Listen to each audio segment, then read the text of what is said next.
Good morning, everyone. Happy to have you all here again.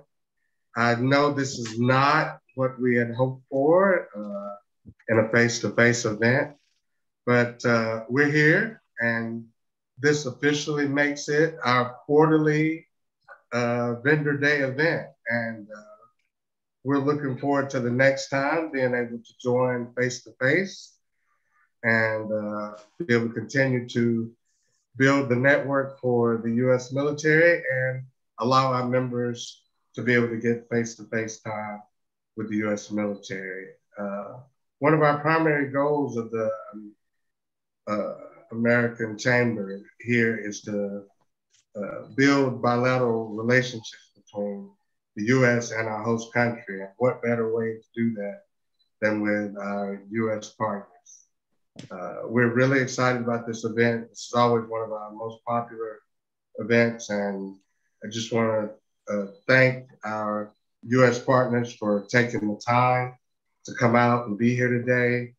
I'd like to thank Paula and Jensen and our team for all the effort and work that they put into it.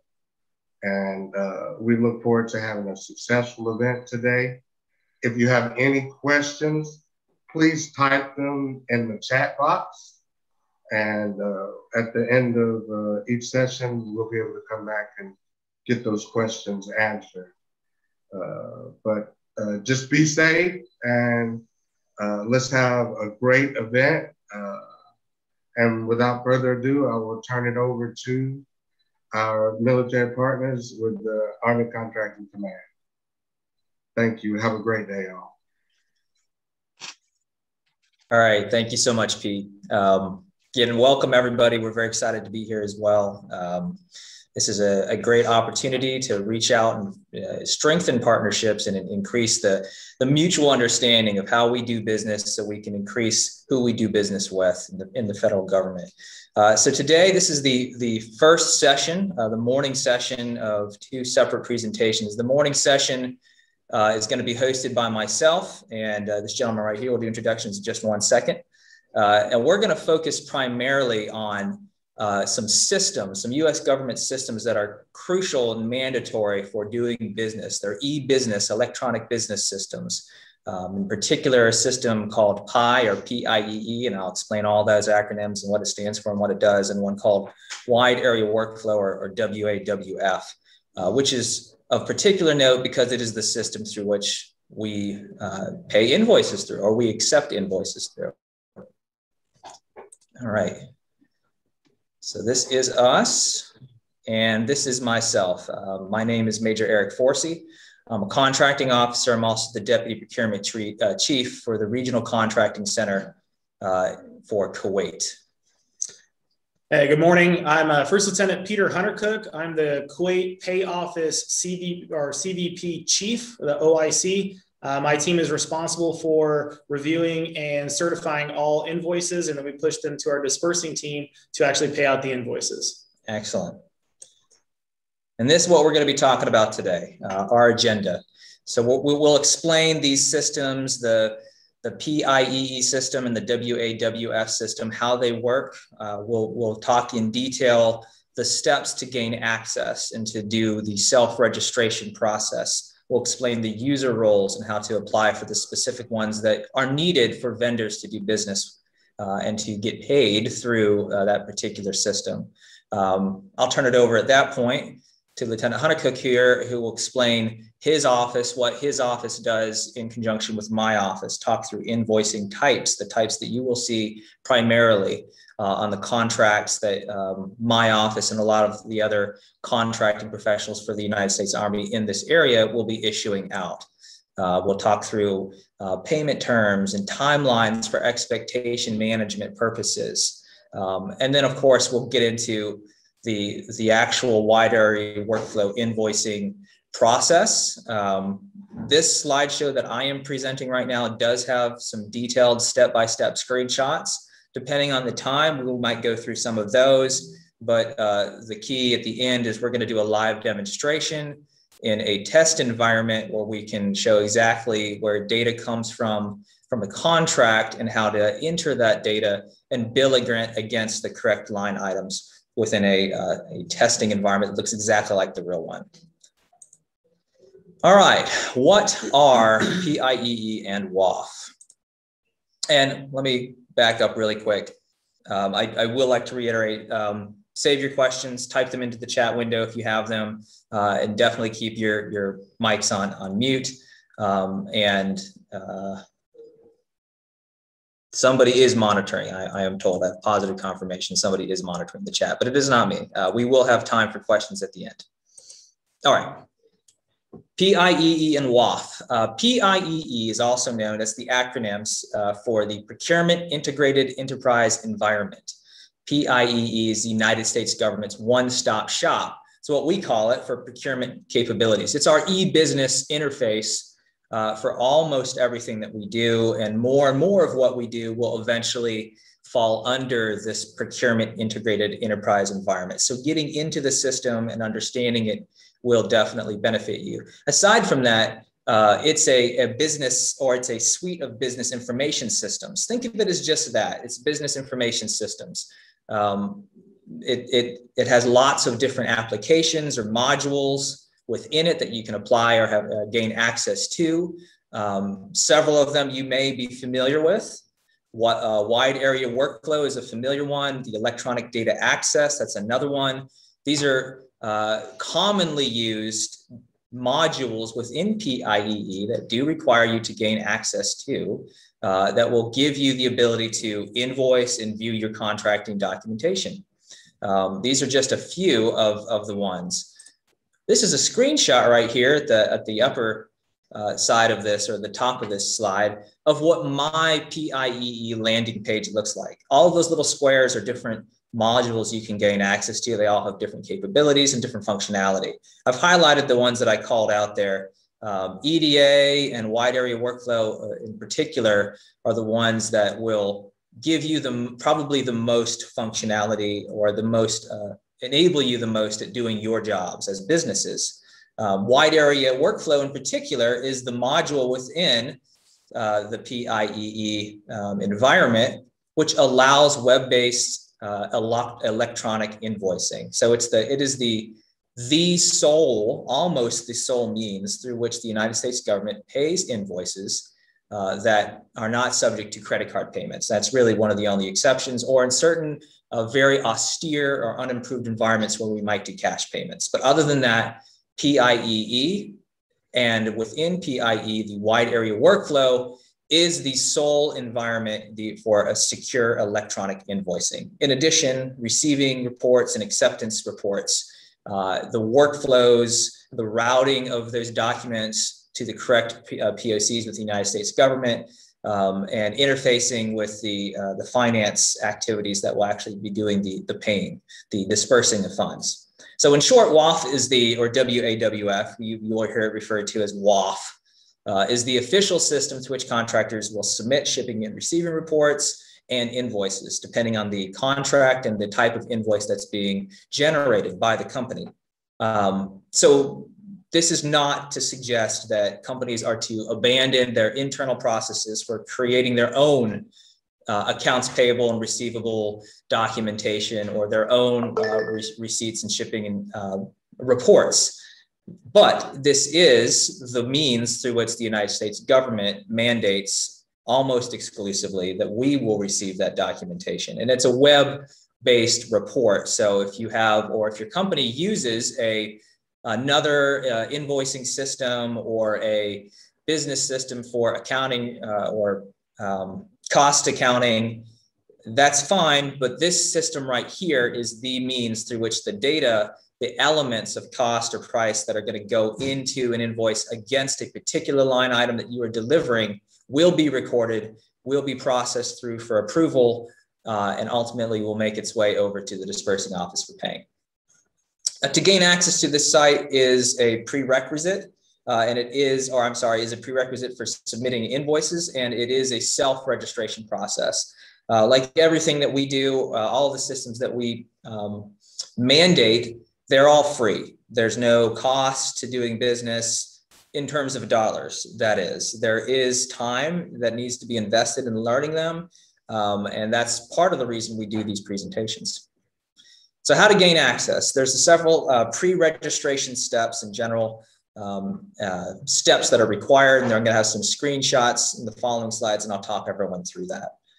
So first up would be gaining access to Pi. So we're doing this presentation in the morning session here with some presuppositions. We are presupposing that the audience already has access or has gained access to the System for Award Management, SAM, or sam.gov.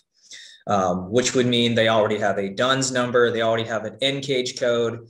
That process has already been worked out. Now, the afternoon session, which anybody is welcome to attend who's already registered for it, and there may be some attendees in both morning and afternoon sessions, is going to focus primarily on that process. But for the morning session, we're focusing on going forward. But that being said, there are a few key points of contact, one in particular that would be a part of the SAM registration process that will play a key role in Pi registration for companies that are brand new to that environment. The electronic business point of contact. This is one POC, one point of contact that companies will be required to record within sam.gov in that registration process. This electronic business point of contact, the name, the address, the email address, will be key going forward. So the first steps to making sure that you can get into Pi is to make sure you have a electronic business point of contact listed in your SAM profile, your sam.gov profile. Make sure that person is still with your company. Make sure that person still has access to email, because that person will be the individual who validates requests from users trying to gain access to your company within Pi. All right. After those are done, and again, we're presupposing that companies already have a CAGE code, or for external to the United States companies, that would be an NCAGE code, which is simply a number that corresponds to your physical location, your address of your business. That CAGE code has to be established within Pi. You have to set up that CAGE code tied to a vendor group structure. And that's done through sending an email. This email right here, I have a sample email up on my screen. And that's exactly what it would look like. It essentially tells the key bits of information to an office in the United States that will process that request and manually take your CAGE code associated with your business and make sure that it is within the PIEE system. So the bits of information that would be required there would be the CAGE code, the electronic business point of contact, name, email, and phone number. Again, those are very important. So before this email gets sent off, obviously we'd have to make sure that that person is a real person, still with the company, still has access to those accounts, and is listed within your company's profile in sam.gov. That email goes out, and once it goes out and comes back, the company is going to have to go in and designate a contractor administrator, or a CAM, a CAM. Now, this is an important role. And that's what exactly that is. It's a user role within Pi. Now, the CAM within the PIEE system has a lot of capability and functionality that they can enable, or they can enable for their company. It's recommended that the electronic business point of contact also be the CAM. Some would say it's mandatory. At the very least, the CAM needs to be somebody who is high up in your company, who has access to critical information, who can commit your company if need be by signing and by verifying information. It can be the electronic business point of contact should be the same. It's probably going to be somebody who is at the executive level or just below within your company's organizational structure. That CAM has a bunch of roles that they would use, or the bunch of functionality that they would be able to activate for their company. And in particular, the CAM is responsible for managing the group structure of your company. So if there's additional CAGE codes that you want to register for other divisions, for other offices, the CAM will be responsible for helping to turn those on within PIEE. Some other key ones there, the CAM is responsible for approving subordinate users, other users within your company structure that are applying to get into PIEE. Once the CAM is approved, there's no additional requests to the federal government. The CAM is the one who is approving those requests, which is very useful. Your company manages and maintains all of that in-house. That goes the same for resetting passwords, activating users, deactivating users when people leave the company. So it's implied, but I'll reinforce that it needs to be somebody who is this person, the CAM, who has longevity at the company, who's going to be there for a while. The CAM's account, and this is straight from the PIE website, should be activated within 2 business days of self-registering. But if it's not, there is a help desk email address on the PIE website, and the system recommends emailing and requesting customer service to check on the status. Once the CAM, has a registration that is active, they can go in and action other roles. But the process of the CAM getting into the system is more than just sending off an email. It's a self-registration as well. All right. Step 5 and step 6 here are the actual self-registration process, and some screenshots will follow that show how the CAM goes into the system and chooses the correct roles. All right. Step 6 is have all users for the CAGE code self-register within PI. So these are the additional users within your company that will be required to gain access to other modules. Maybe it's wide area workflow. These are going to be people who would be within your business department, who will be in your accounts payable or receivable within that organization, who would go in and be responsible for normally processing payments, receiving payments, processing invoicing with customers and with vendors. So it can be one, it can be more, it doesn't have to be one, but we do remind people that there should not be sharing of accounts. So we should not just have one account for the company as a vendor within the wide area workflow module that's being shared amongst everybody in that accounts payable department or accounts receivable department.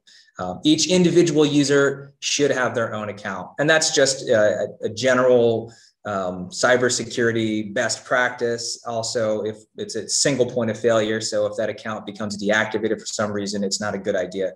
And I mention it because we do see it from time to time. All right, once the self-registration has been completed, we recommend that everybody complete or take the web-based training. There is a lot of web-based training within the PIEE website. That link that I've provided right here would take you straight to it. And the training itself is going to be separated by the role types. So by the functionality that will be required from the users, that level of information will be provided and specific to those. So this is how you would find the web-based training. Again, the link that I provided would take you straight to here. It is small and I do apologize for that, but as you can see within the red square right here on the right-hand side, there are user roles identified. Vendor user roles are the ones that would be your individual submitting invoices. Within the vendor user role, there's all these other training choices that you can select. If you click on document types, for instance, you'll be taken to this window that will pop up on the right-hand side, and there's a lot of different document types. A document type, and again, these are web-based forms, are the actual invoices that will be submitted. A lot of these have videos and Adobe or PDF documents that you can download. I've highlighted a couple right there that correspond to the most common invoice types that we use here, combo invoices or combo DD invoices, and the invoice 2-in-1. So right there, if you were completely lost and you don't have access to this training slide presentation and you wanted to talk yourself through it, you could do that. You have that capability at the user level to go out, to watch the videos, to follow the step-by-step. Well, we're going to break it down for you. All right, the self-registration. So I'm going to show the screenshots now, slide by slide, like I said, that actually show going in and gaining self-registering and applying for a particular user role within Pi. So once you go to the website, which you could just Google PIEE, it'll pop right up. At the bottom of the login section, there's a new to Pi, start the registration process link. Clicking that link will take you here where you would simply click agree and move on to the first step in the registration, the self-registration process. These right here are the types of users that can gain access, and they're generally split between government and contractors or vendors. I do want to point out that there are a couple user groups in here that may be confusing because they have contractor written into the title. Those are not for companies that are selling to the federal government. Those are for companies that are acting in a quasi-government role as a contractor, performing some sort of administration or admin functionality. But a vendor user role is the user role that you would select if you are selling to the federal government. And I would like to also add here that then the reason we're covering this are these sites are not necessary. They are not mandatory prerequisites to getting a contract, unlike SAM.gov, unlike having a DUNS number or having a cage code that's registered with your company. PIE registration is incumbent upon the contractor, upon the vendor, to go in and to actually get that registration taken care of and to learn how to go through the system. It's not a mandatory prerequisite to get a contract, but it is needed and is absolutely necessary to do business after that contract is awarded. All right, after you choose vendor, you'll be provided a option to, or the opportunity to enter your user ID, to create one for yourself, and to generate a password. Pretty standard. There are a lot of password rules, so make sure you follow them. Make sure you write your password down. Again, there should be one password, one user ID for each individual user. You'll be provided a pretty standard web-based question and answer process to create some prompts should you need to reset your password. If you are at the stage where you cannot remember this and you have a company administrator within PIEE, that person can reset your password as well. You don't have to go back to the government help desk or anything like that. All right, moving forward. On the left-hand side right here, you'll notice, it is small, but you'll notice that you have the status of your process going through PIEE and the registration steps. And as you complete them, you'll move on to the next. You can go backwards and forwards. It is encouraged to use the previous or the next functionality at the bottom of the registration window, as opposed to using the back or forward arrows within the web browser. You will complete all mandatory blocks. So a mandatory block is going to be one that has an asterisk next to it. And just like many web user forms or new user applications for different websites or accounts, it's very, very similar in that functionality. You'll fill out information pertaining to yourself, pertaining to your organization, pertaining to who your supervisor is. And then you will actually select a role. So at this stage is where, and again, we've already chosen that we are logging in as vendors, but now we're going to clarify what role we are selecting. All right, here I am highlighting a page for individuals who are registering as the company administrator. So this is, and the next screenshot will be one for folks who are registering as the user role of vendor. So yes, we are asking you to log in or choose that you are a vendor gaining access to Pi.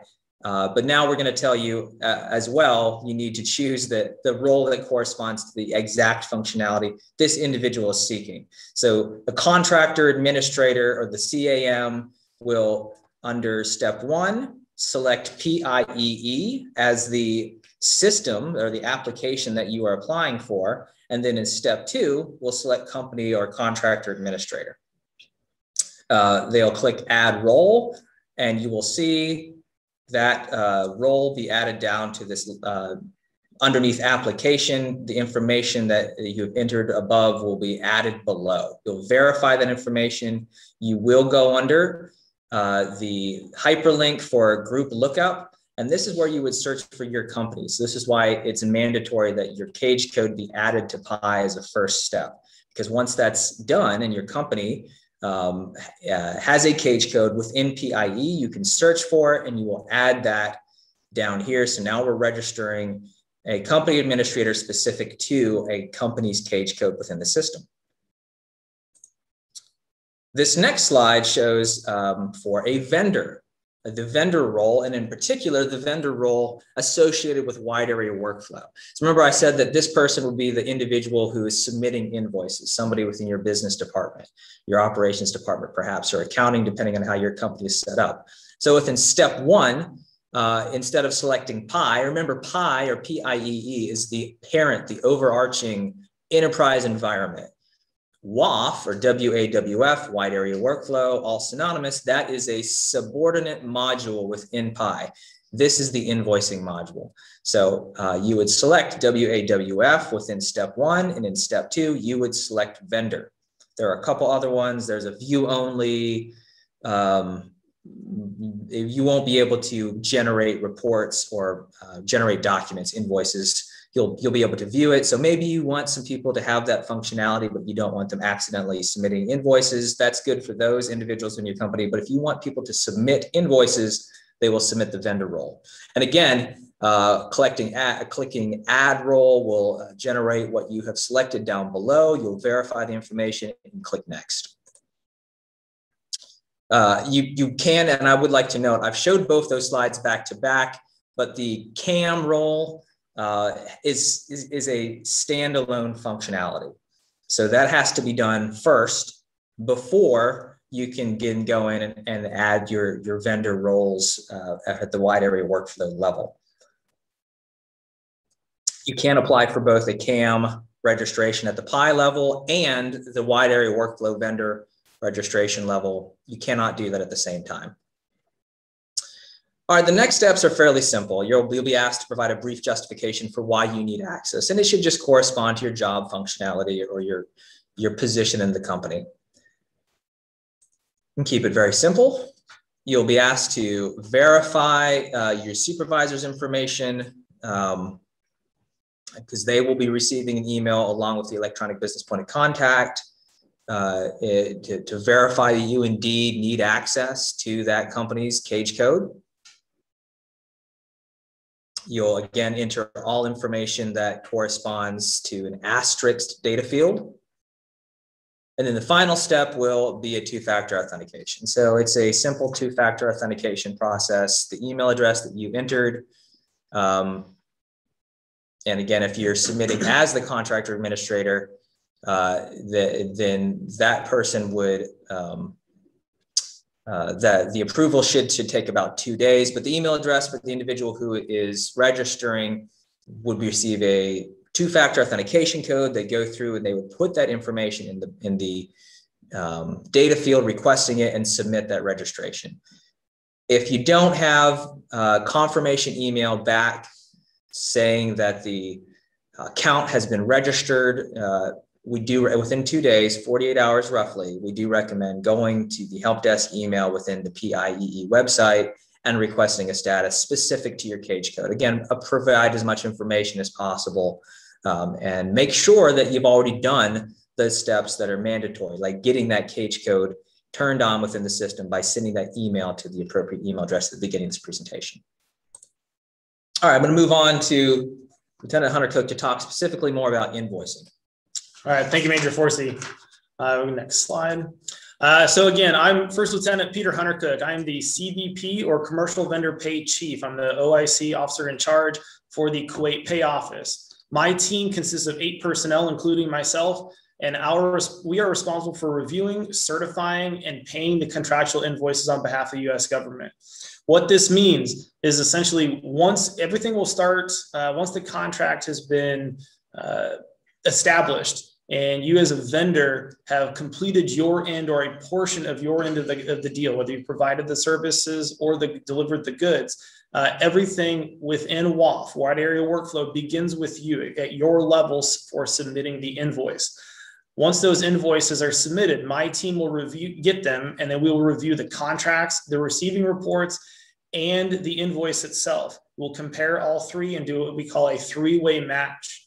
Essentially, we're looking to see, is the contract on the invoice, are you billing for things that you are obligated or you're able to bill for? Was everything submitted, or did you deliver on your end?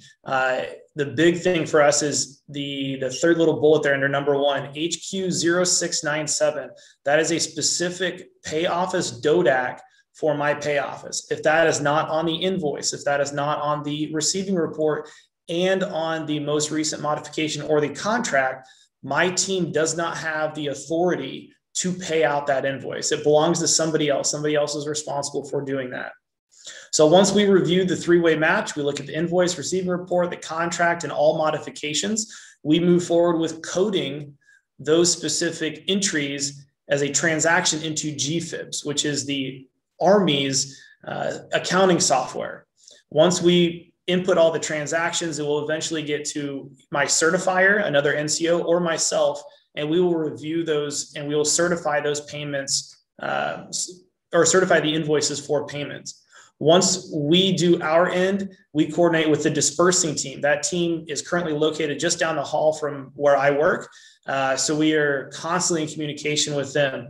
We work with them to finalize all the details, with them working with the Treasury Department or the Federal Reserve to pay out these contracts.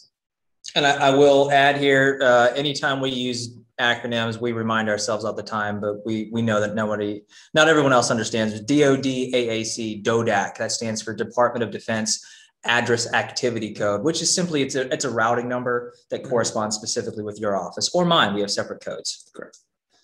All right, so moving on, we'll talk about a couple of the two main invoice types, the contract relationships. We got a couple of slides on the workflow diagram, and then we'll also talk about a little bit about the timelines.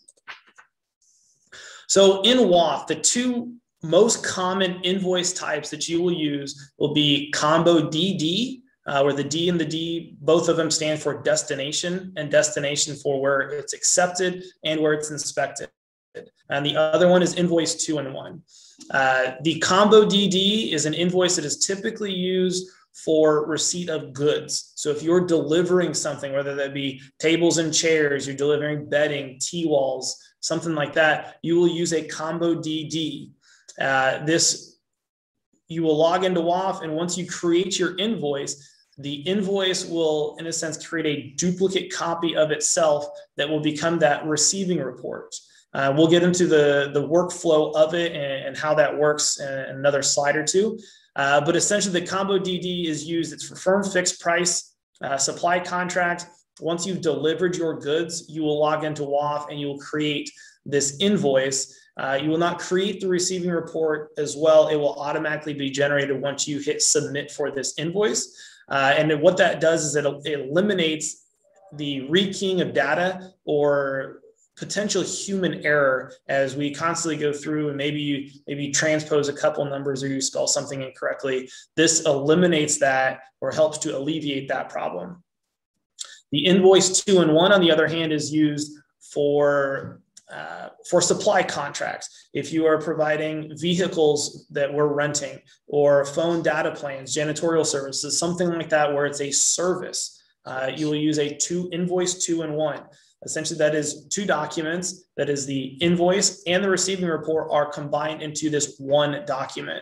There is no separate receiving report. The acceptor, the core, the contracting officer representative, when they log into WAF, they will actually be accepting the invoice 2-in-1 as opposed to a separate receiving report.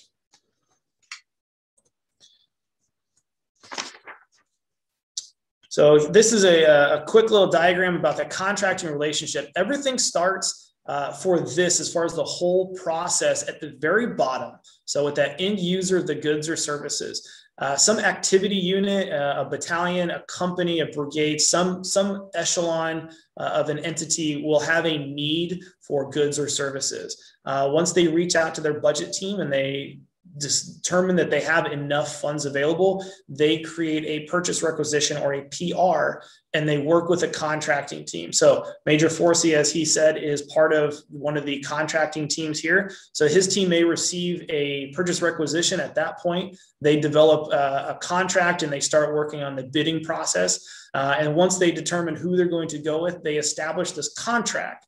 And so looking up at the top with the U.S. government contracting and then the company on the left side, there is a two-way street going back and forth where you guys will negotiate the terms of that contract. Once it is signed, it is a contractual obligation. And then you as the company will now furnish your goods or services to the receiving activity. Once they receive the goods or the services, they will reach out to their core. So from the bottom, we're moving up a little bit up and to the right. So the core, the contracting officer representative, is a inspector on behalf of that team for the United States government. They will log into WAF, or they will actually receive those goods and they will count them. They'll make sure that, yes, if you said that you're delivering 50 items, I'm counting them, I have 50 of them, we're good to go. So once they get all of that, they will log into WAF and they'll accept the goods. Once they have accepted it and we have proof that everything has been delivered, and there's no issues with the contract or the obligations, the invoice, the receiving report, and the contract all come to my US Pay office. We review it, we do our three-way match, and then, like I said earlier, we work with the dispersing team and the US Treasury which is our bank, and we we work on the process of getting your invoice paid. And I do want to put a plug in here for the contracting officer, and just to help clarify what we do here. So we have a lot of influence in this process, but the contracting officer does not receive the goods. We do not inspect the goods. We do not speak on behalf of the unit that is receiving the service. We do not submit the payment. We are a broker. And that's why I kind of created that dotted line to help clarify that, because there is some confusion. There's a lot of players on the back end from the government side here. The contracting officer helps broker this deal and then make sure that all the parties stay within their lines. The rest of the process, though, works largely independently from the contracting officer. So on this slide, we've got a little WAF invoice flowchart. So I know for some of you probably already have contracts in place, or you've worked with the government before. So I'm going to walk through this, the process of how it starts, or the invoice, the flow as it goes from start to finish, as well as touch on some key statuses, because I've received a lot of questions about, hey, my invoice is in a suspended status. What does that mean? What's going on? So like I said, everything starts at the top left corner with you as the vendor. Once you have met your end of the obligation and you have delivered the services or provided the services or delivered the goods, you will log into WAF, Wide Area Workflow, and you will create your invoice. As soon as you hit submit, the status of your invoice will change to submitted. From there, it moves over to the core, the acceptor. This individual will log in. They will review the terms of the invoice. They will make sure that what they received and they accepted on their end is what was put on the invoice. If everything is good to go, they will accept it. Very briefly, will the status change to accepted? Because as soon as that is done, the entitlement system, the computer itself, will jump in and try to process this invoice as opposed to it coming to my team. If there are no issues with the interface between WAF with the invoice and GFIBs, all the documents, all the numbers, everything there is good to go, it will process the transactions for the GR or goods receipt and the IR invoice receipt. There are two transactions for every invoice that has to be done. It allows for separation of duties. It's the checks and balances, helps us eliminate fraud, waste, and abuse. If there are problems, then the system will not be able to process it and post those transactions. What happens is the system goes into changes the invoice status to suspended.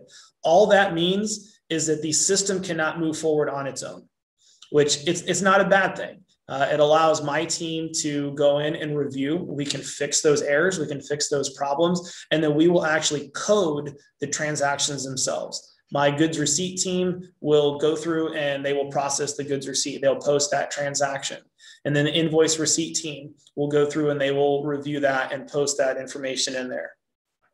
Once everything's done and the GR and the IR have both been coded in GFibs, the status of the invoice, as long as the system is able to talk to itself, will change to processed. All that means is that it is now ready for the certification team, which is I have an NCO, a non-commissioned officer, a sergeant, and myself that are capable, have the rights and the roles to go through GFibs and actually certify those invoices. Once we have certified them, there is a code that is put on there and there's a ready to pay file that is sent over to the dispersing team. They work with that, they upload it into their disbursement software, which then talks with the United States Treasury. There are a few things that can happen. If there's any errors with those codes, a lot of times what we'll see is banking information will be incorrect. The system will catch that and it will reject it and send it back to us to reach out to the vendor, to the contracting officer, and request an update. It doesn't mean that we have, we're finding problems with the invoice. We're just trying to make sure that we are paying the correct person. Whatever information is on that invoice is what we will pay out to. And if for some reason there's incorrect banking information and we pay it out, then we need to see what we can do to try to fix that. But it comes down to you guys putting the correct information, the correct banking information on every single invoice. Then once the Treasury goes through and they validate all the information passes through their system, they will disperse the transaction. And then from there are two options. Either your bank will return it if there were problems, or the money will be deposited into your account. At that point, the system, so WAF, will receive a code from GFibs that will then change the status to paid. There are several times where there's an error in that code where we will have paid the invoice, the money will be in your bank, but it will still say processed as opposed to paid. And that's just something that my team will need to go in and we will clear that out ourselves. I should go back real quick. One thing I do want to highlight, as soon as you hit submit in WAF, at that point, you are not allowed to touch that invoice unless it gets rejected or recalled. The purpose for that is to keep the manipulation or any changing to that data once you've submitted it, because if the core goes in, they say, yes, we're accepting it, and then there's a change to it, then it would have to be revalidated, which just takes additional time.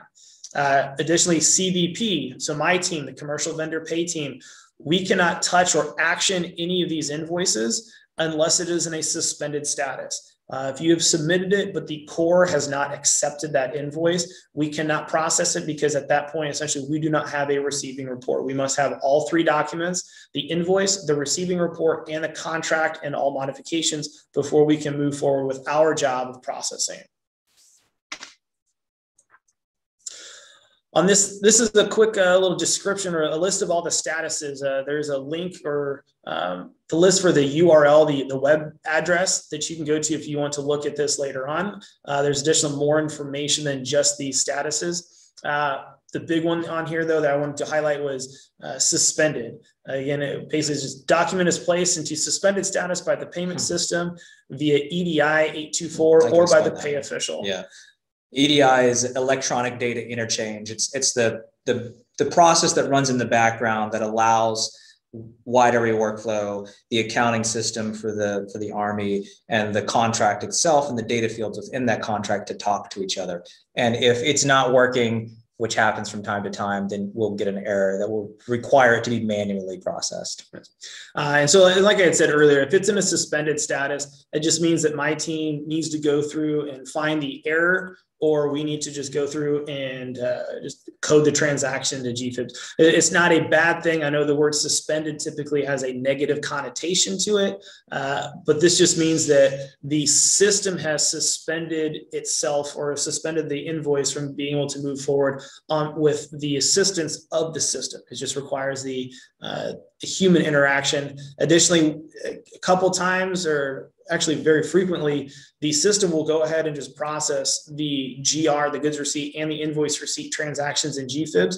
It will change to process, and then it sits there. The system is not designed to certify at all. It has to be a human, somebody like myself or my other certifier has to go in and actually do the certification on our own. Okay, for WAF invoice workflow and timelines. So we just talked about the actual workflow. For timelines, FAR, the Federal Acquisition Regulation, so 52.212-4, talks about contract terms and conditions for commercial items. Invoices will be handled in accordance with the Prompt Payment Act. Essentially, this states that all invoices will be paid as stated in the contract or 30 days after a proper invoice is received. And highlighting proper invoice, essentially what that means, and this is detailed in the FAR, the name and address of the contractor has to be present. The invoice date and the invoice number has to be there. A contract number that matches a contract that allows you, that gives you this obligation to fulfill your end of the bargain needs to be listed on there. A description, a quantity, a unit of measure, and a unit price for the goods or services that are being delivered. Those need to be on there and they need to match. Shipping and payment terms. If you're delivering goods, there is a delivery date. The date that you put on there it needs to be on or before the date on the contract. If there are issues with that and you need more time, you need to reach out to the contracting office to request a formal modification to allow you to deliver after that date. For periods of performance for services, there is a set window of time that the contract states that you're allowed to provide these services.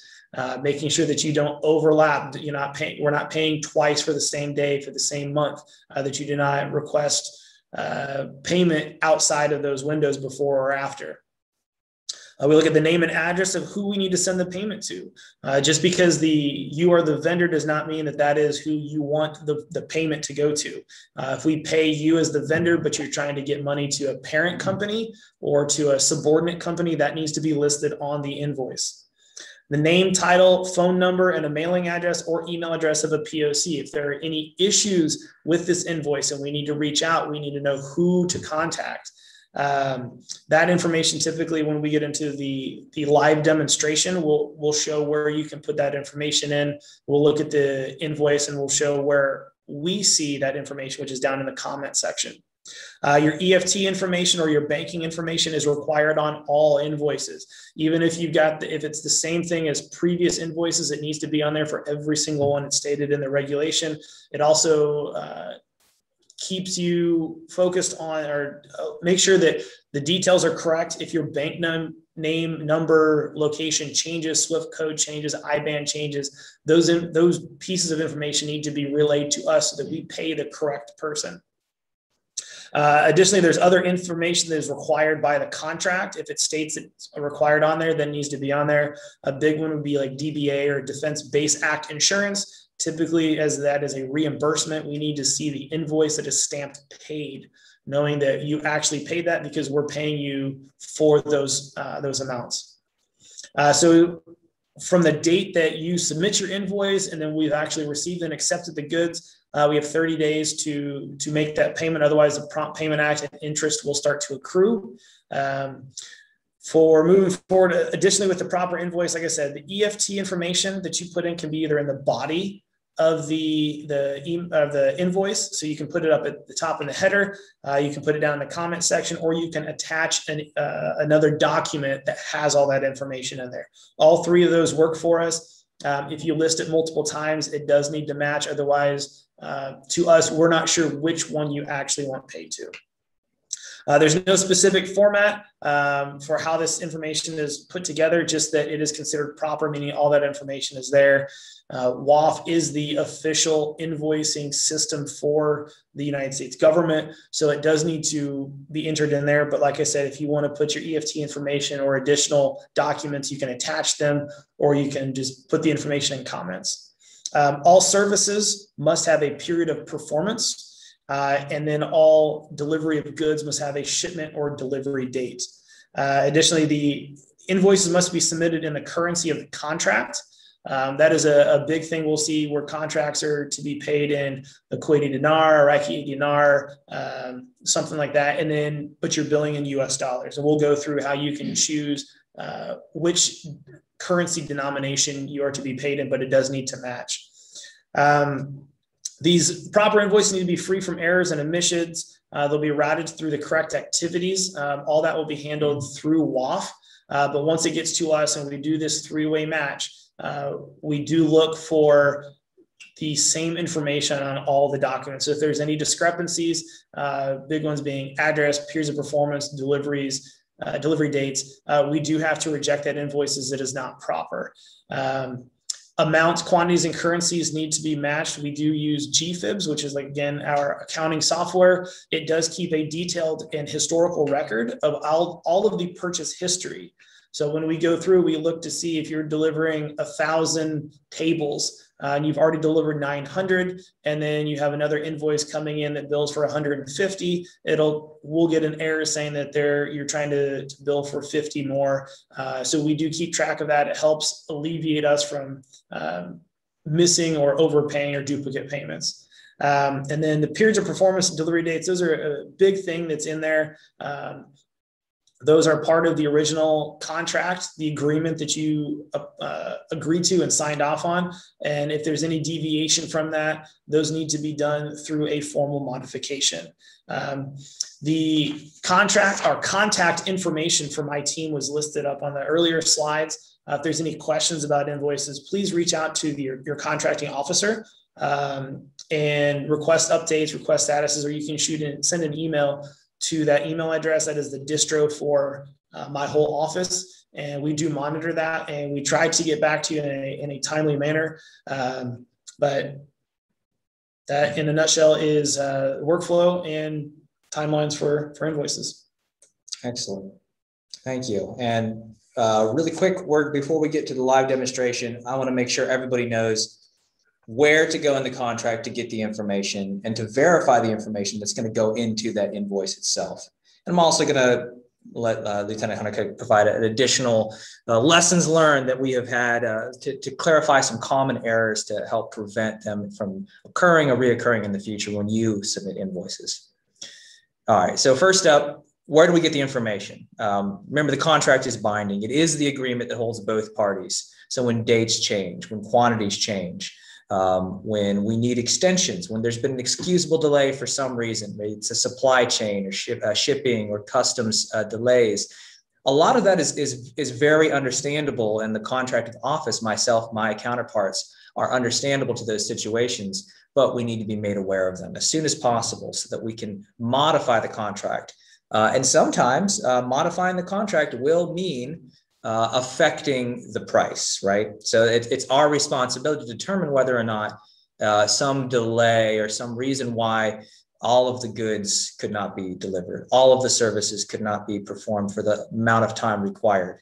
If there's some excusable delay where it's neither the government nor the contractor's fault, or all of the government's fault and not the contractor's fault, that there's going to be no change in price, no change in the price terms of that contract.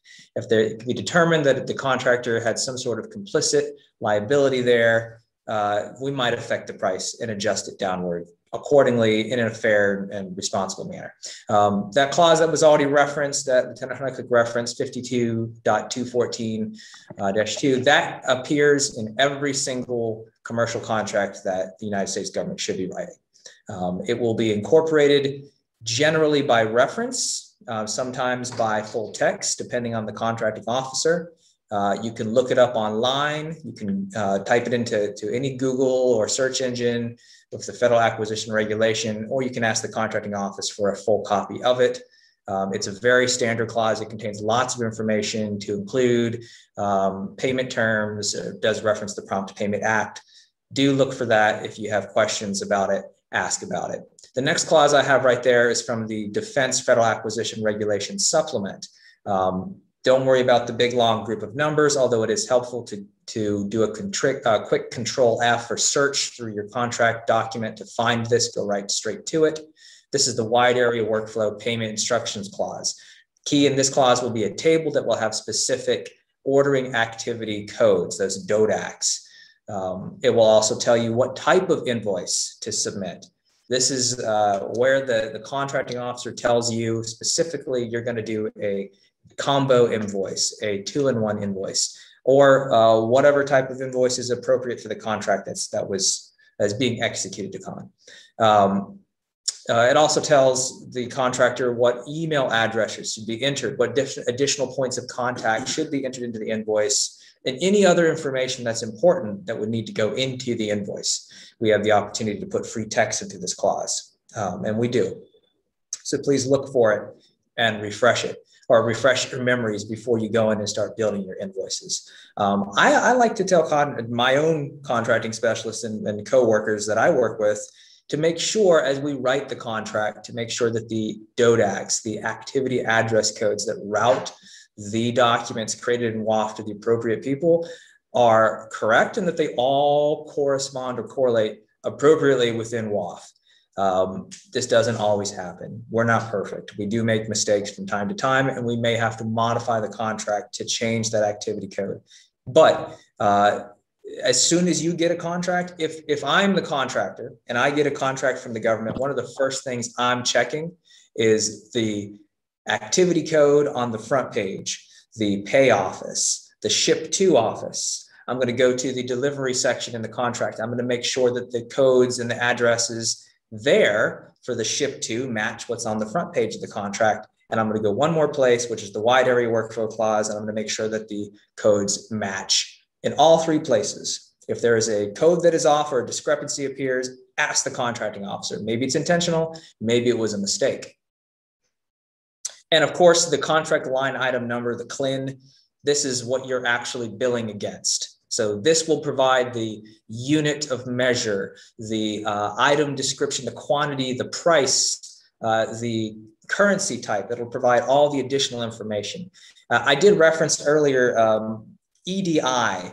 You don't have to worry about this, but it's a system that takes the information that is inside of a contract, sucks it out of there, puts it into so the CLIN, the contract line item number, again, that's going to provide all that additional information. EDI and the electronic systems that run in the background that nobody sees, myself included, should take information directly out of your contract and put it into Wide Area Workflow for you to invoice against. It doesn't always happen perfectly, and I'm going to show you what to do when that happens and how to enter the information yourself. Because right now, Wide Area Workflow, and for as far as we can tell into the near future, will continue to allow you to modify what is in the invoice form, as opposed to just using the data that is automatically generated.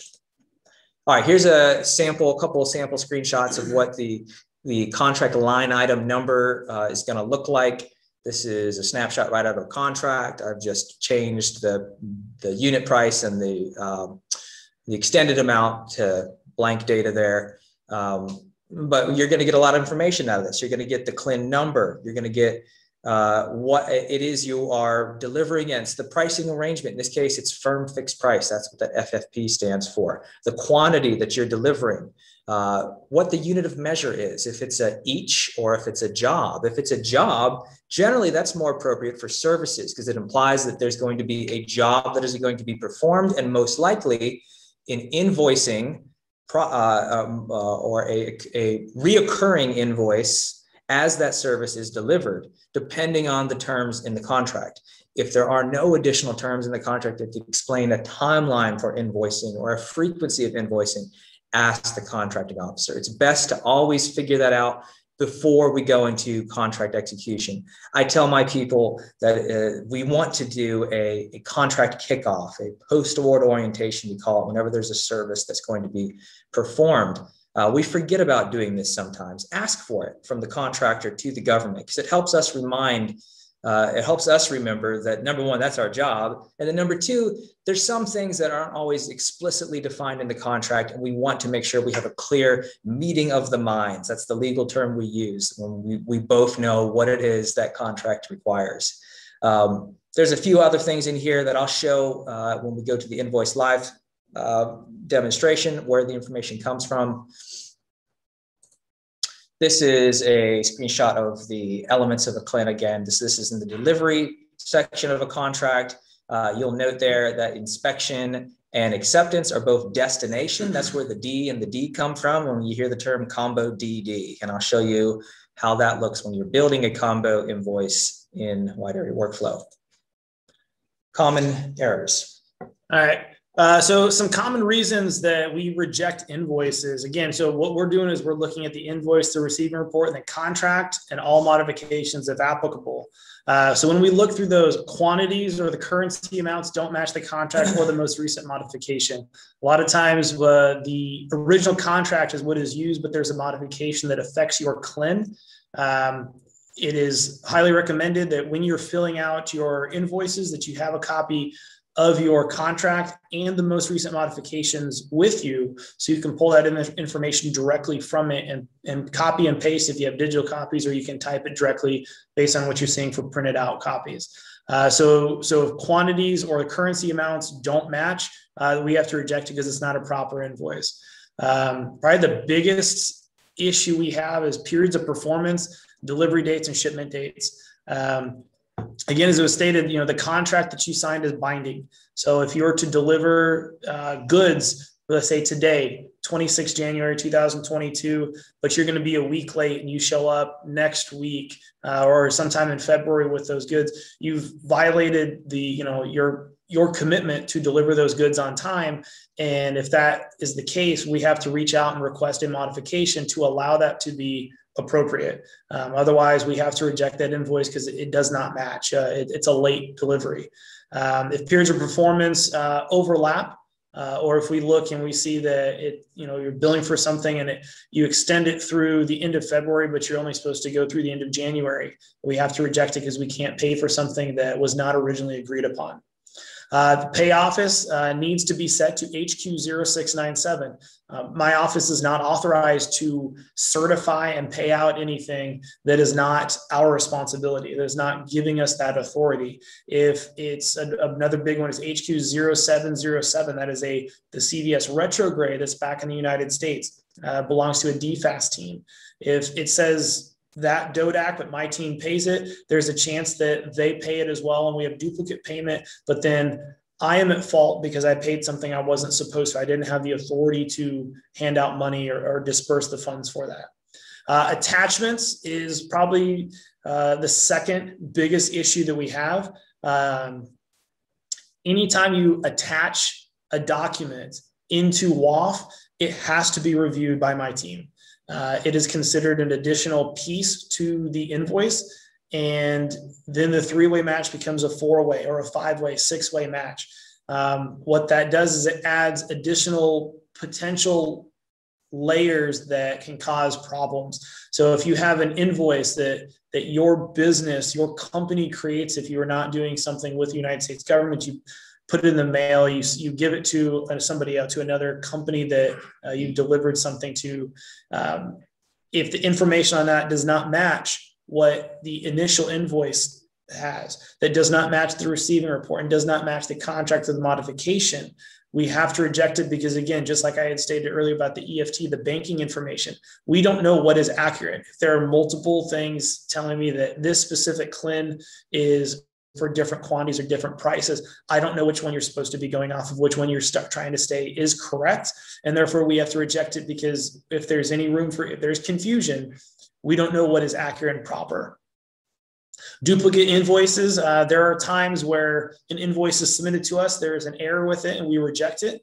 And then instead of making the correction, there's nothing wrong with this. Instead of making the correction, you create a new invoice. So instead of, if you submit invoice 123, and then you end up submitting 123 alpha, or an A for the resubmission. If there's, and then you leave that 1, 2, 3 out there, you may submit that a second time because you see it was rejected. Oh, let me fix this and submit it.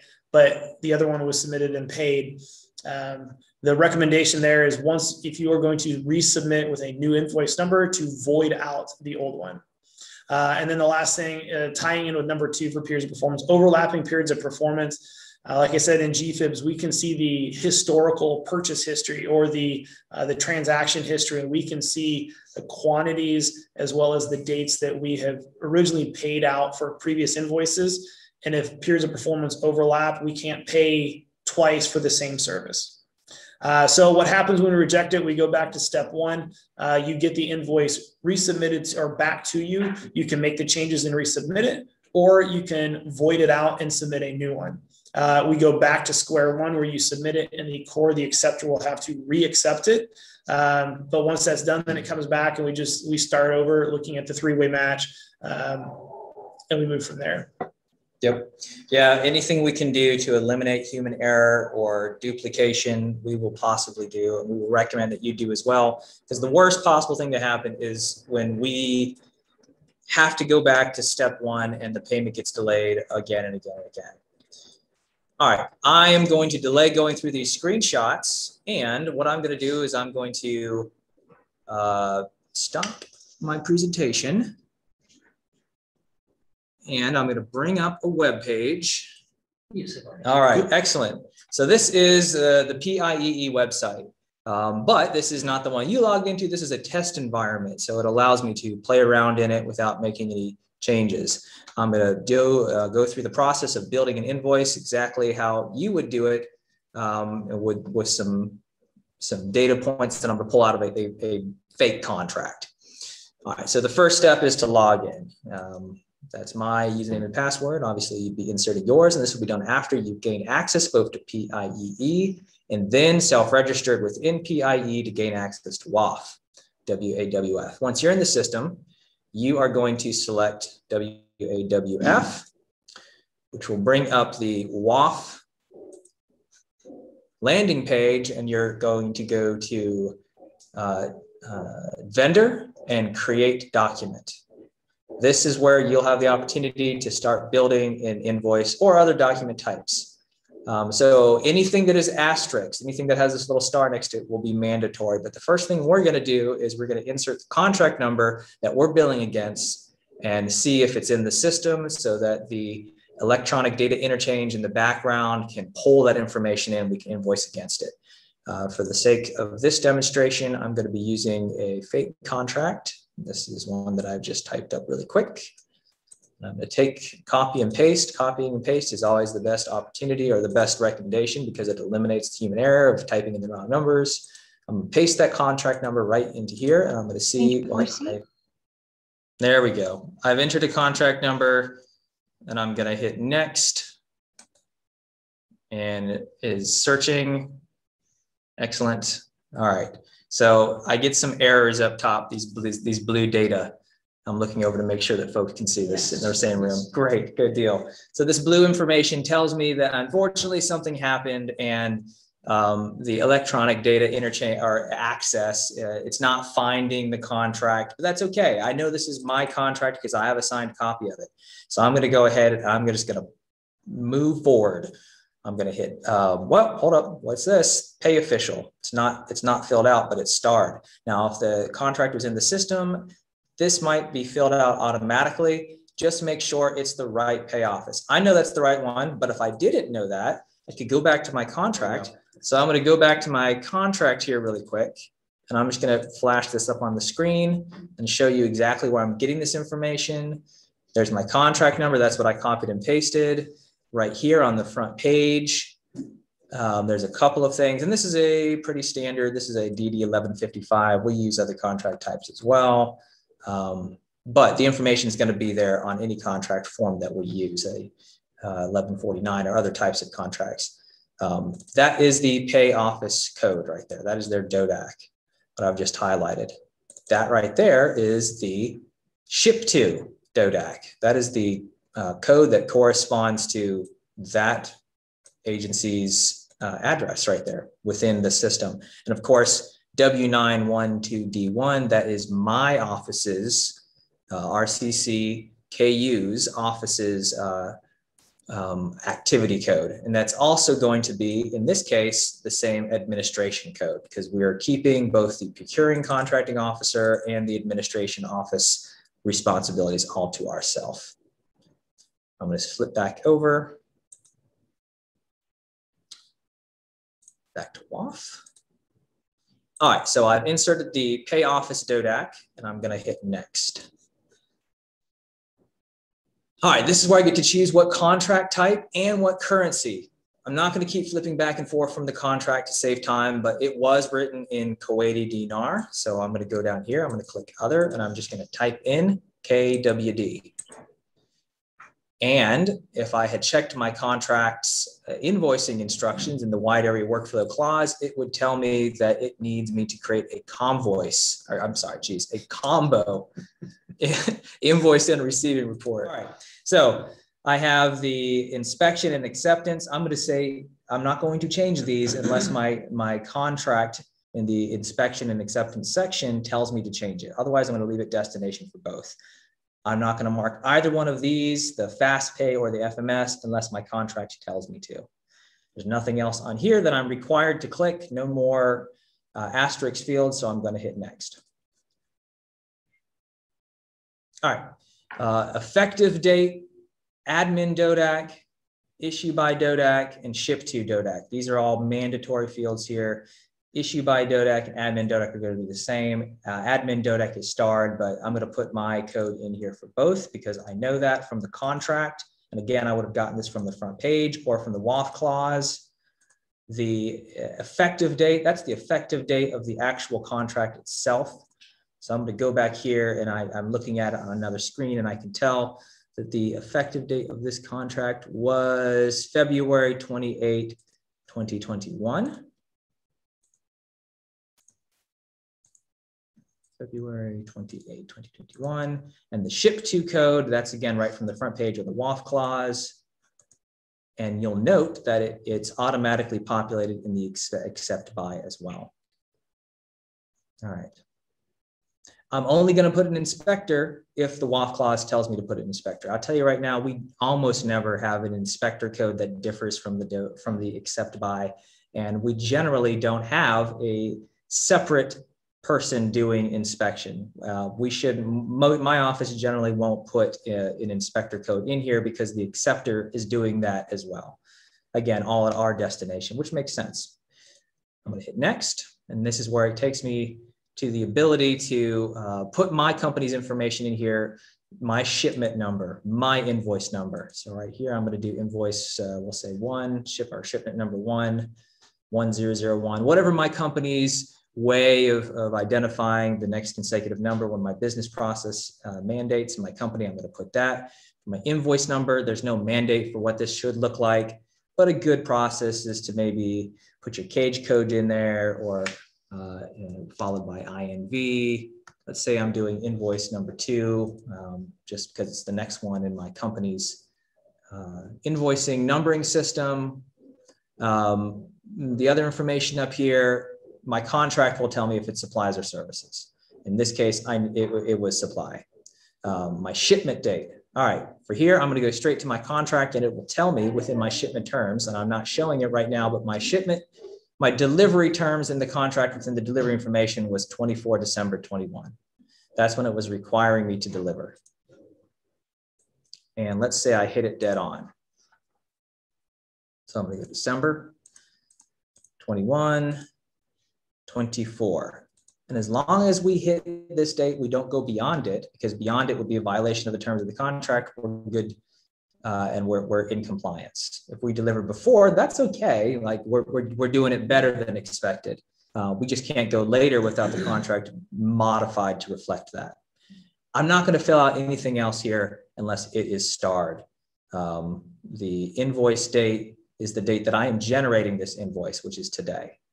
Is it final invoice? That's mandatory. So here's the thing with the final invoice. I'm only going to submit this if I'm 100% certain this is the last invoice my company will be submitting against this contract. Once it's final, it's final. So if there's any unliquidated funding on that contract line item and I hit yes, that's automatically going to go away. So I can't re-invoice against that contract line item anymore.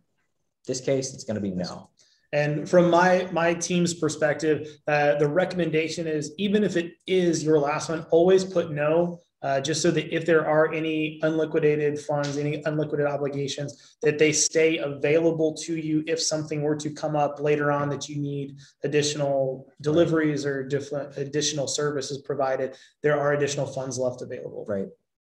All right, I'm going down here to see if there's anything else that's required. So you'll note that these are not starred, but the banking information section is really, really important. We're going to have a SAM registration class down in the afternoon. One of the interesting things about foreign vendors, when you're registering in SAM, you can't put a non-US bank within that system. Otherwise, if I was a US vendor and I'm invoicing, my US banking information is going to be in there already.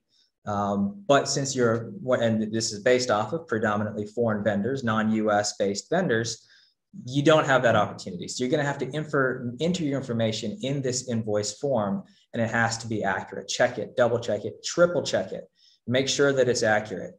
If there is that's the worst possible thing for both us and definitely for you and your cash flow. When we get to the end of the process, when we go to pay and something happens because the codes weren't right, the bank account number wasn't right, the IBAN number, the SWIFT code, something wasn't right, and that payment gets rejected.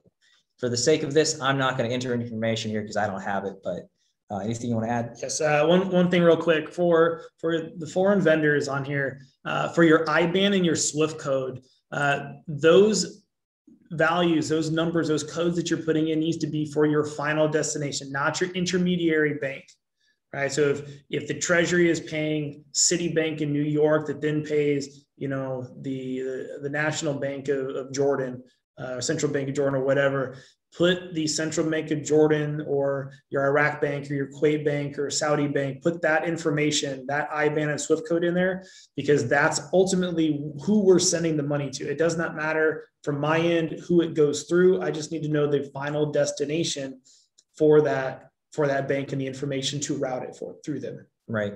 Absolutely. The rest of these tabs up here, and if you go through my my screenshots in the slideshow presentation that was provided, it has some additional information. I'm only going to put any information in here if my contract tells me to. If I have an additional mark for POC, point of contact in the contract, this is where I'd put attachments. We advised against doing attachments unless you have to show proof of a cost incurred. For a line item that you're seeking reimbursement for your actual cost incurred, such as an insurance line item that's required for a services contract, this is where you would put that documentation.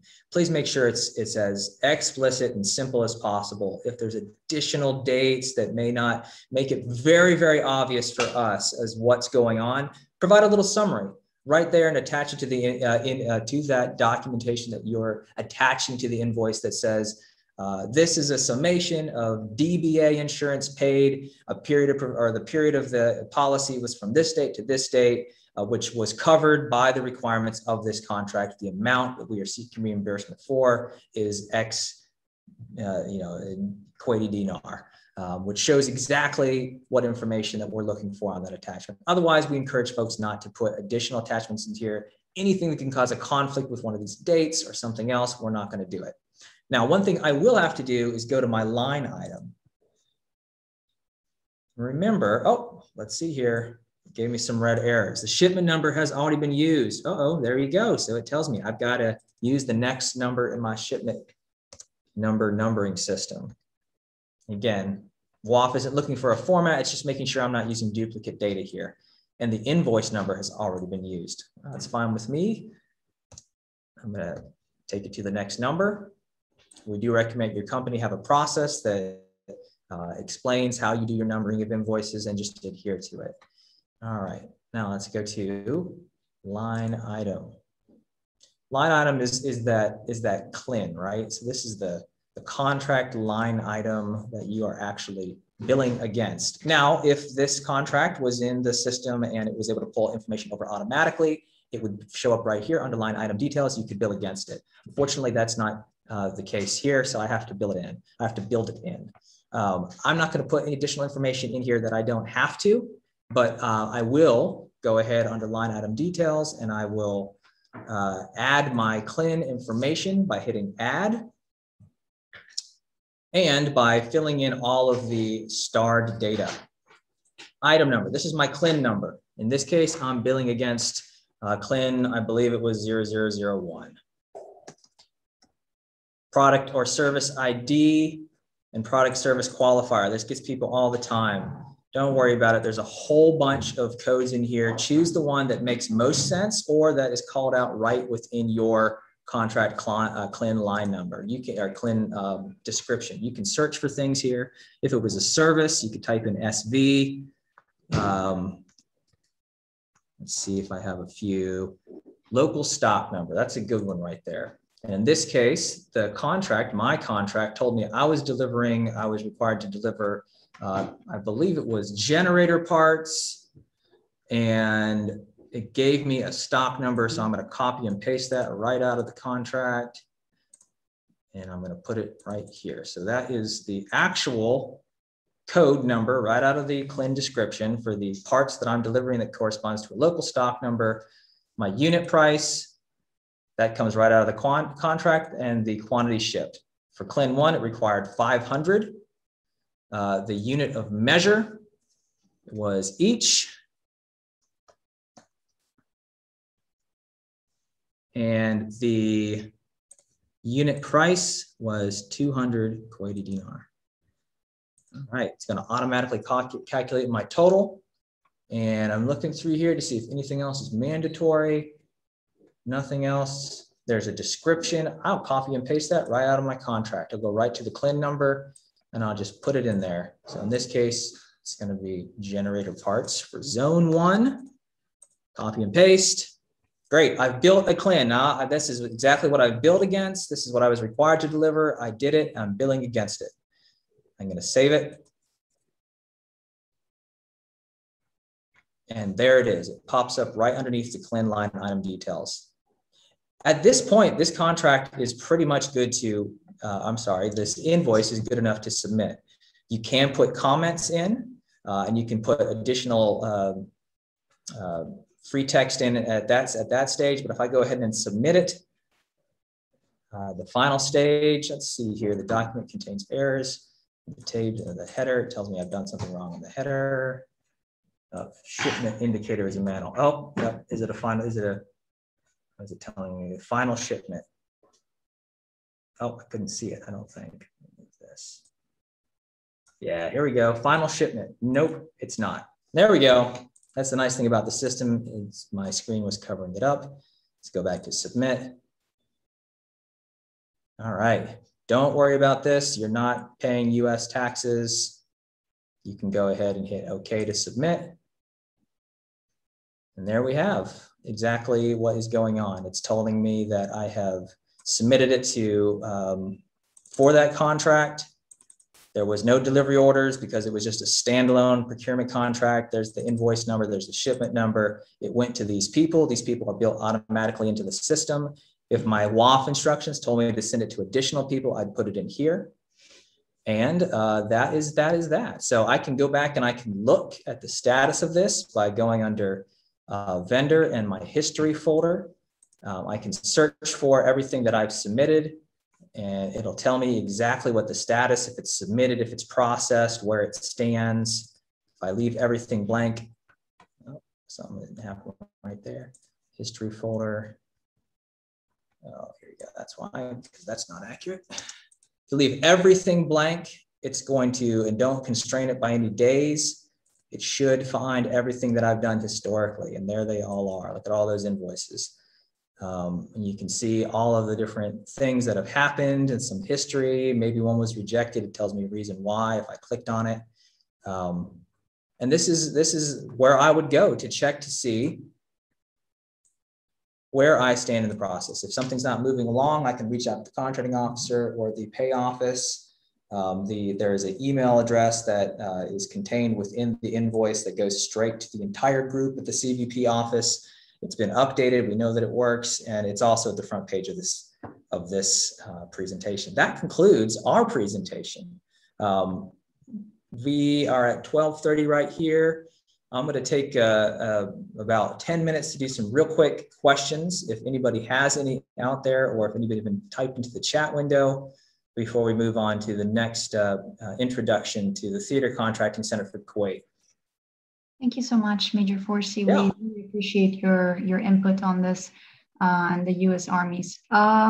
So we already have a few questions in.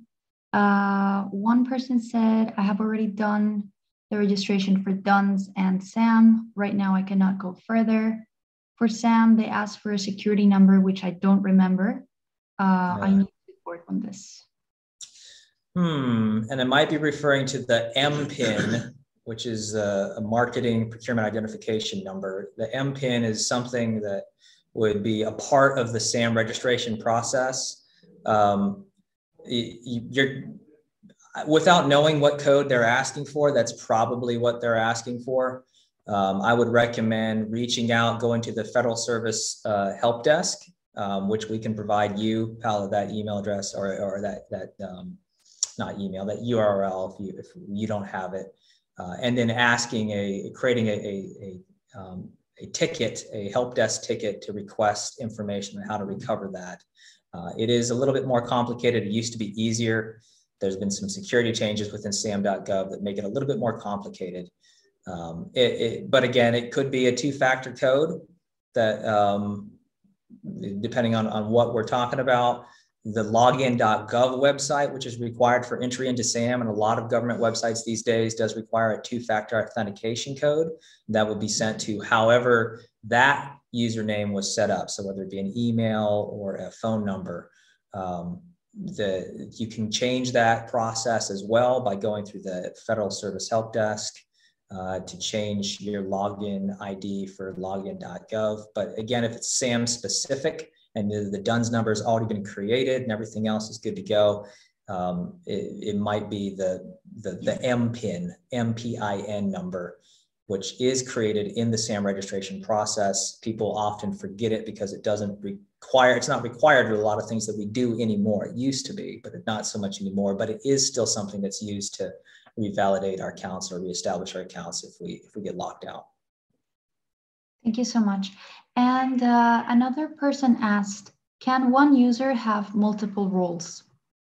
Yes, one user can have multiple roles. The Contractor Administrator role within PI should be a standalone person, a standalone entity, which makes sense. But if you have a very small company with a very small business staff, or your chief executive is also your chief finance officer, is also your chief operations officer, which happens when companies are growing and first coming around, that's okay.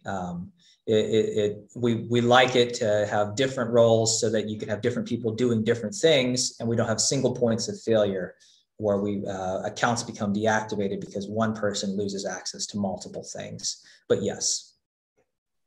Thank you. And then someone else is asking for RCC KUs and 408 BDE course acceptors plus CVP Kuwait Pay Office. I'm guessing they're asking for your contact. Emails. Yeah. So the best thing I would suggest, well, number one, at the first slide in this presentation, there are group email addresses, both for the RCC-KU for the procurement office for Kuwait, as well as for the Kuwait Pay Office. Those email addresses work. They're validated. I've tested them both. So if you need to reach out and get information, send it to both, especially if you don't know. Especially if you don't know exactly what person you need to talk to. As far as the core acceptor, right, or the acceptor or the core, those people should be in the contract. If they're not listed in the contract, you can reach out to the contracting officer and try to figure that out. If the contracting officer has a hard time, that's not our responsibility. That's our job to get that information and make sure that you have it available. But let us coordinate with them to make sure that they're doing the right things. Reach out to us and we'll take it from there. So I have a following up question on that. Do you have the contacts for example, because other AmChams around the region are joining us and their members are joining us as well? Sure. Would you happen to have the contacts for Qatar, for KSA, for UAE, for Oman, Bahrain, that we could share after the presentation with everyone who participated? So the contact for the contracting entity that manages government interests for the Army and all those additional regions outside of Kuwait within the GCC still would be the Theater Contracting Center for Kuwait. And we do have a representative here. The commander for that office is going to provide an overview of that organization. And if she does not have a group email address, I'm certain that we could get one for you. Great, thank you so much. And then we have once banking information is provided for one invoice, is it automatically recalled for the next invoice, or do we have to re-enter the information every time we do an invoice submission? It is recommended and actually required that EFT banking information is provided on all invoices. Purpose behind that is if for some reason you were to change banks, or you wanted a different entity or a different organization to receive the funds, we need to know specifically who it goes to. The FAR actually outlines that banking information is a requirement for a proper invoice. So yes, it is required to be provided on all invoices. And it should be updated. So if it's pulling over from a previous form, and you can create templates within Wide Area Workflow. That's something I didn't cover, but you can create templates to invoice against off on a reoccurring basis.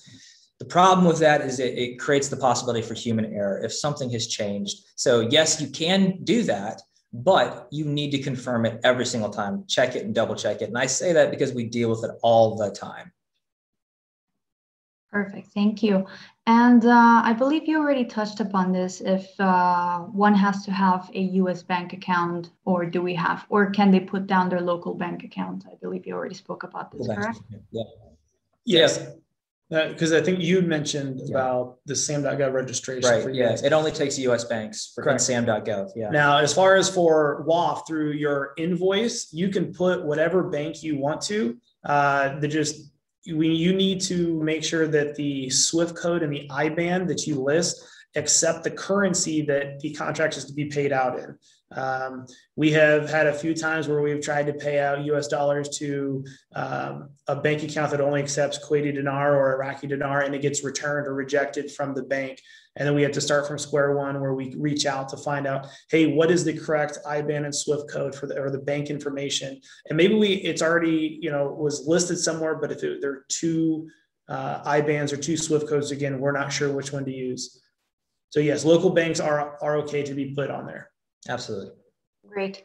The other questions are very SAM focused, so maybe we'll leave them for the presentation on the second workshop. Excellent. So I don't think we have anything on invoicing for now. Anything else? Thank you very much. Absolutely. For everything. All right. Good afternoon, everyone. Mr. Pete Swift, Ms. Paola, and Major 4C and RCCKU team, I thank you for allowing me this opportunity to introduce the Theater Contracting Center, Southwest Asia. As Major 4C already stated, we are actually a sister battalion or sister center to RCCKU and subordinate to the 408th Contracting Support Brigade. We are co-located in Kuwait, Camp Arif John, along with the brigade and RCCKU. However, we provide contract support throughout the rest of Southwest Asia. So quick introduction of myself and my team. I am Lieutenant Colonel Latasha Watson. I am the Battalion Commander and Director of Contracting for TCC SWA. Another acronym for you, I know, but that does stand for Theater Contracting Center, Southwest Asia. So we shorten it up for feasibility of communication. So TCC SWA is the common term that you hear us use. I do have a civilian deputy, Mr. Richard Taylor. who is a GS employee. Although the command teams, the green suiters, the folks that are in the Army continue to rotate out, Mr. Taylor is our continuity. And so if and when I switch out, or if and when my senior listed advisors switch out, Mr. Taylor will be there and available to provide the support that's needed. I also have a senior listed advisor, Master Sergeant Peyton Redfern. He and I both are 51 Charlies. We're contracting professionals. That is included with my team. Again, if you cannot get in contact with myself or Mr. Taylor, Master Sergeant Redfern is an abundance of information and can also assist as needed.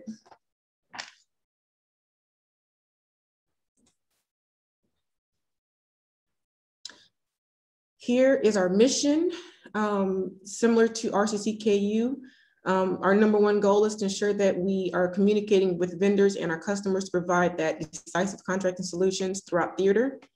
My vision as the Director of Contracting is to be able to offer very responsive and complete compliant contracting support to our customers out there. So of course that comes with building those integral relationships with vendors across Southwest Asia, along with the units that we're supporting. TCC SWA's concept of contracting support.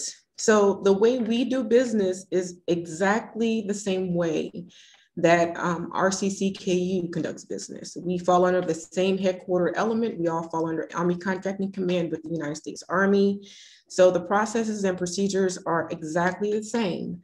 The only difference with the support that RCCKU provides and the TCC is that we provide contract support to every other country outside of Kuwait and outside of Iraq and Syria. So those countries include Qatar, Saudi Arabia, Egypt, UAE, Jordan. We do have some contracting elements, or excuse me, contracts, actions supporting Bahrain, Oman, Yemen, so on and so forth. So anything outside of Kuwait is specific to the TCC and will be executed by us. Like KU, the type of contract that we provide includes supplies, services, minor construction repair, but what is more specific to the Kuwait, to Kuwait is, and throughout theater for that matter, is our CENTCOM-wide, our theater-wide NTV BPA blanket purchase agreement that we use to provide non-tactical vehicle support to our supported customers throughout theater. That is a contract vehicle that we use, and we currently have 9 vendors that have agreements under that contract vehicle. And of course, with any contract vehicle that we have out there in Michigan throughout the theater, we're always looking for seeking customers, or excuse me, vendors to participate and develop agreements with us to provide those services to our customers as well. I really just wanted to take a moment to again introduce TCC SWA, Theater Contracting Center, Southwest Asia. If you are interested in just learning more about our emergent requirements, our current contract vehicles that are supporting our customers throughout theater, we do provide minimal support here in Kuwait, respectively, because of RCCKU. However, we're always welcoming additional vendors to the fold to participate in anything that we have that is currently ongoing and or emerging come the upcoming year and beyond. We do have a group email. I heard the question following the last session. We do have a group email, and I will provide that to Major 4C to push out to the vendors that are provided on the list. But if I don't have any remaining questions or further questions, that actually concludes my portion. Again, I wanted to thank you all, Ms. Paola, Mr. Swift, and RCCKU for inviting the TCC to provide this brief introduction to our vendors and supporting this quarterly Vendors Day event. Thank you so much, Lieutenant Colonel Watson. We do have one question. Does TCC SWA include Lebanon? It does. We do have limited contracting support out there, but we do cover that country as well, yes. All right, perfect. Thank you so much. If there are no more questions in the chat, then we would like to thank everybody for participating, and we give a very special thank you to the presenters who took the time out to put these topics together. So now we'll go on a break and we'll come back in around 30 minutes for the second workshop. Note that it is through a second link. It's a different Zoom link than this one. So please check your spam box and check your notifications on your email because you were sent a calendar invitation for those of you who registered and who are confirmed. So we look forward to seeing you shortly. Thank you so much.